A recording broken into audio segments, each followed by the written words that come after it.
Aloha, I'm Steve Ricks, and I am thrilled to be with you here today. Now, I'm also aware you probably have no clue who I am. However, I know you know Amanda Marshall. She is a spiritual dynamo, a business powerhouse, and has a huge love for each of you who work with her. And because of that, when I first met her just months ago, I was deeply impacted by her passion, and she also by mine, and felt a real hunger to learn more about what we were doing at Imagine That. And shout out to you, really, Amanda. It's a big deal when you pursue things that you think are going to help you and your team.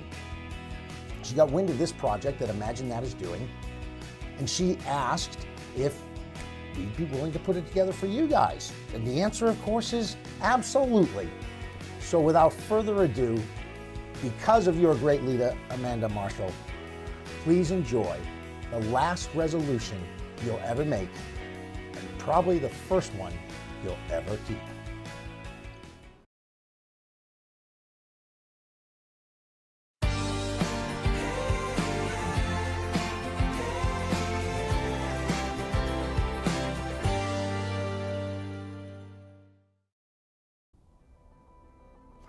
Now, if you're wondering why I'm telling you to just get rid of New Year's resolutions, it's pretty simple. I'm gonna give you 3 simple points.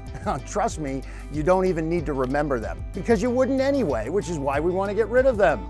Number 1, they don't work.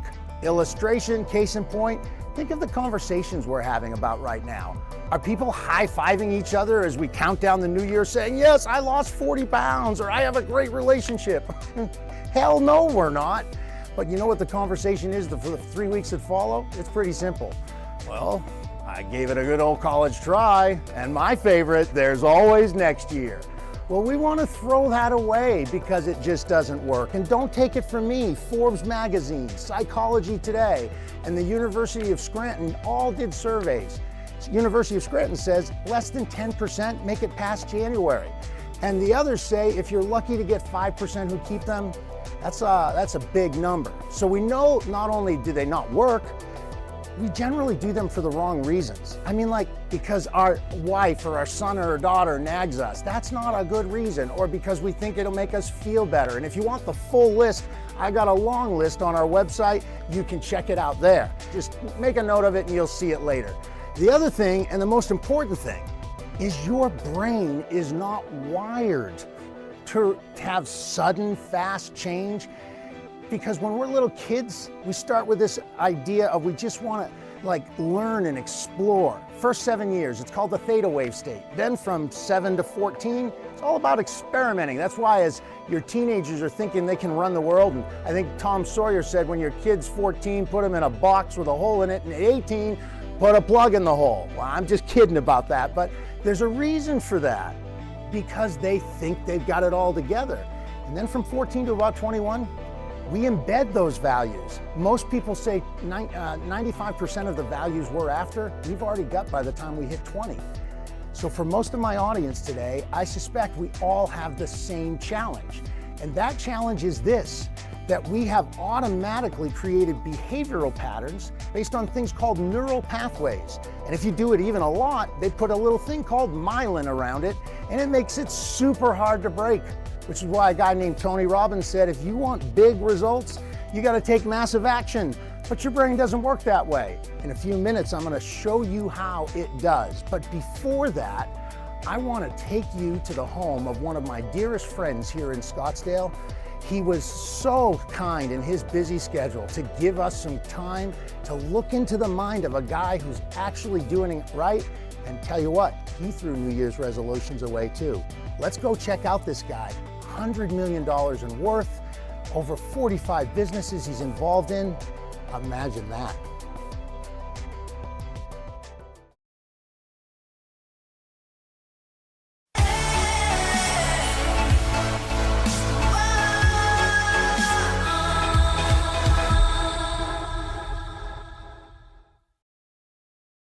Hey there, Steve Ricks here with Imagine That. We are in beautiful, sunny Scottsdale, Arizona. It's actually warm today. It's been kind of chilly the last few days, and Now living in Hawaii, my blood has definitely thinned. However, I am pleased to have with me today one of my longest standing friends, Mr. Jim Prendergast. Jim and I met, I think, back in like 1999, 2000, something like that. I believe that. Yeah, I think I walked into your mortgage office and said, hey, let's work together. And he said no. And that's kind of how it started. So Jim's a really great guy for a number of reasons, and you're going to see that, experience that firsthand. He's had enormous success, but his success was really in large part born out of the ashes of the failures and the difficulties. And one of the things I really love when we have a chance to interview people is to get a little bit of their insight into their path to where they are now in their lives. So Jim, we don't have 20 years worth of time, but give us some of the high points of your journey to this beautiful home, which happens to be yours.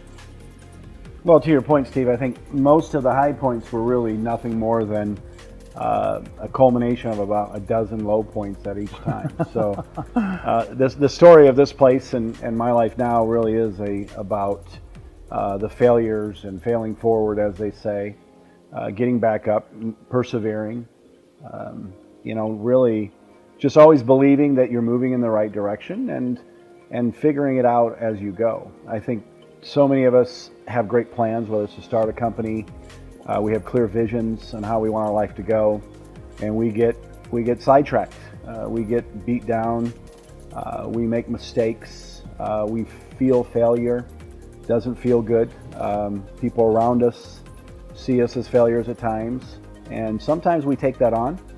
And to avoid that pain, we move in a different direction. We move away from our destiny. And I think there's one thing I think the high point for me in the whole journey has just been my steadfast belief that everything that's happened to me continues to happen for a reason, and that if I can simply learn from those experiences and apply them the next time, that I'll get closer to my path. And although I'm far from where I want to be, I am happy to say that I'm much closer now than before.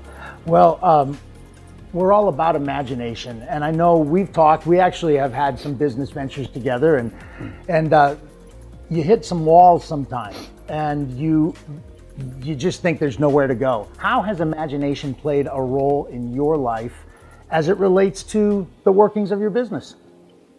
When I heard you start Imagine That, the first thought I had was that's not for me, because I don't have an imagination and I'm not creative. But the more I thought about it, as you challenged me to think through my past, it's really my imagination that's the only reason we're sitting here today. And the way it's played with me is during some of those tough times we both experienced through a failure, a mutual failure we had. Right.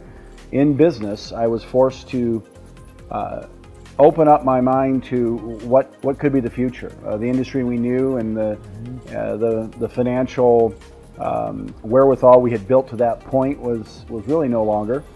The way we achieved those in the past was no longer an option.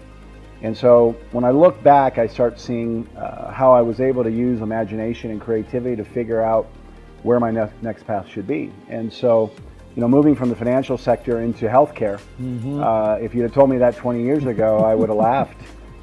And so now when people approach me and they talk about my past, they really cannot believe that I'm really a financial guy that ended up in healthcare. I'm really more of a business development guy that ended up in software.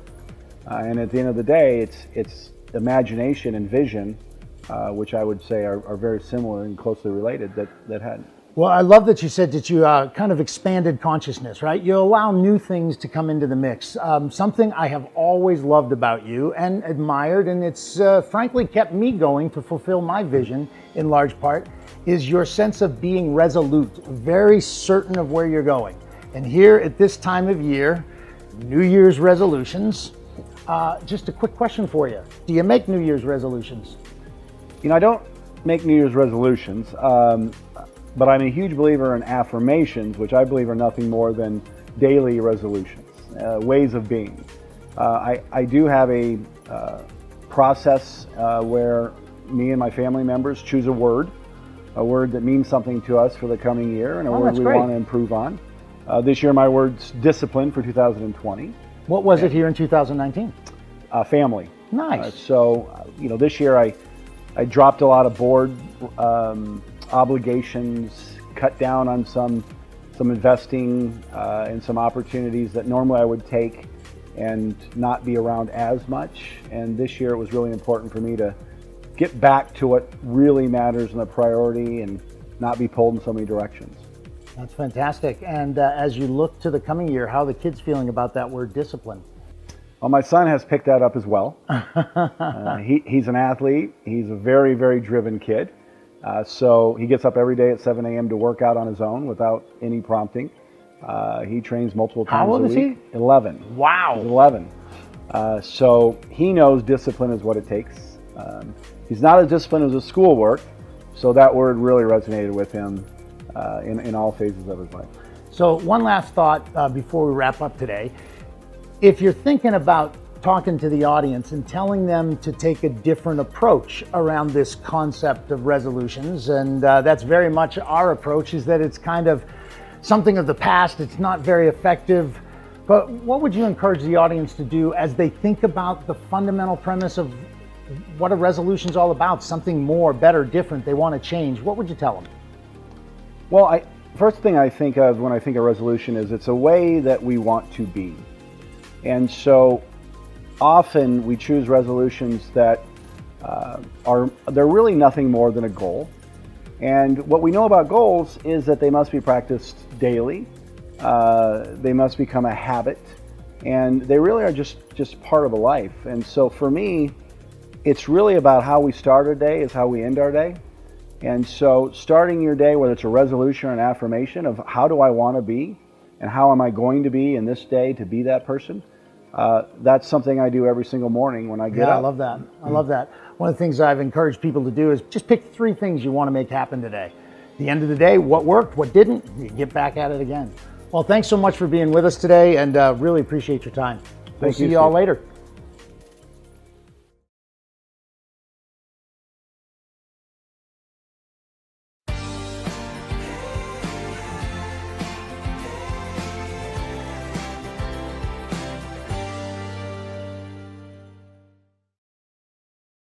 A special thanks to my good buddy Jim Prendergast. I really hope you enjoyed that piece.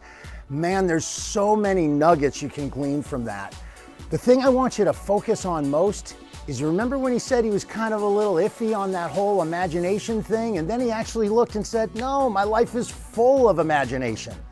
Well, one of the key things to really take what you just heard, absorb it, and over the next 21 to 30 days of your life, get some new software in there so you can create change instantly, is getting out of that time zone thing where we're all taught that by this age I should have this, and by this age if I haven't done that, I'm a bad guy or a bad gal. No, when we live in what I call the IZ, it's the imagination zone, time stands still. Fact is, it doesn't even exist. You want proof of that? Go look at those little 3, 4, 5-year-olds who would play themselves to sleep if you let them, where they have no idea of time until we give them the construct. You see, living in the IZ is the magic that gave Jim exactly what he's created for himself. And I want to give you 3 simple points. They're real easy. Some of it may feel a little unorthodox, but I promise you this. You put these principles to practice, you will watch your life change dramatically. They're simple. Number 1, be playful. You say, well, what do you mean be playful? Well, you know, as adults, we just kind of grow up a little fast. There used to be an old television commercial about stay within the lines, and then this SUV goes across the screen, and it's like, no, get outside of structure. If there's too much construct in your life, there's no creativity. And where there's no creativity, imagination has no room to help you expand. And with imagination through playfulness, you'll find that the things that used to be a drudgery are now actually exciting. So when I say play, I don't just mean, like go out and play softball with the guys in the softball league. I'm talking about doing some things that are really outside the lines of conventional. Play like kids play, really. Slinkies, Play-Doh, silly putty, silly string, that's really good. I irritate a lot of people when I use it, but it's fun. And my point is, you're gonna feel a different energy around that that's timeless and endless, and there you're entering the imagination zone. If you want a little bit more about that, again, go back to my website. We'll introduce you to a whole bunch of play states. Second point, and so important, attack life. Most people just sit on the sidelines. If you want the number one reason why all of us don't have what we desire, whether it's more, better, or different, it's because of a little thing in the back of your brain called the amygdala. Now, I'm thankful I have it because in many respects it serves a lot of great purposes. But one place where it kind of screws with us is whatever we've had is all it wants us to have in the future. So anytime it sees something different, even this message right now, you're intending to hesitate because it's foreign. I want you to run from the familiar to the foreign, because in that is where the fun is, and that's how you attack life. And the third point, real simple, we said be playful, attack life, and get loud. I mean, like, you ought to be excited about your life. People ought to be saying, what got into that Steve guy? Well, what got into me is my imagination, because I lost it for years. I had a friend say the other day, have you been always this crazy? I mean, like, you're 52 years old and you act like you're 12. And I'm not talking about my maturity level, although some people would argue that too. What I am saying is that by having a playful attitude, you can have relaxation through intensity. You can have a much greater clarity for what you're looking for. So here it is one more time. Just be playful. Once you're playful, attack life. Go after it. Where you naturally hesitate, jump in, sink or swim. Trust me, it'll work. And then finally, get loud. Let people know what you're doing. Create space for the big you that's about to arrive on the scene. Well, if you're not excited now, I don't know what will get you excited. I just want to take a quick minute and give you a broad brush stroke of what we've talked about today. First of all, your last resolution. I better never see you make another one. We're done with them. Throw them in file 13, okay?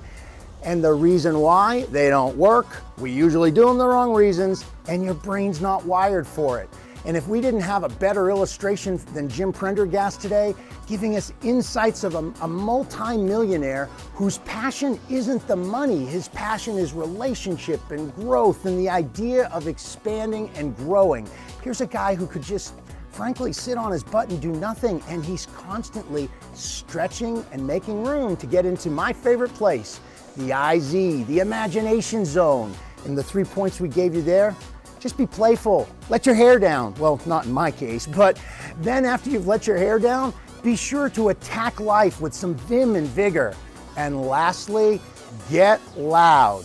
And why is all this so important today? Why are you hearing this message? It's real simple. Someone really had a passion for your well-being. They understood already that resolutions don't work. Fact is you heard my open, you may have heard someone else's too, that said, we're done with that stuff.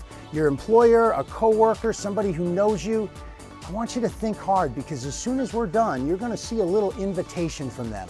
Yes, it's a call to action. I promised you it wasn't a sale, and it's not. It's a gift. Be sure to click on their button. And if you're really daring, I dare you to come into the IZ with us and click on Imagine That as well. We'll see you in the IZ in 2020.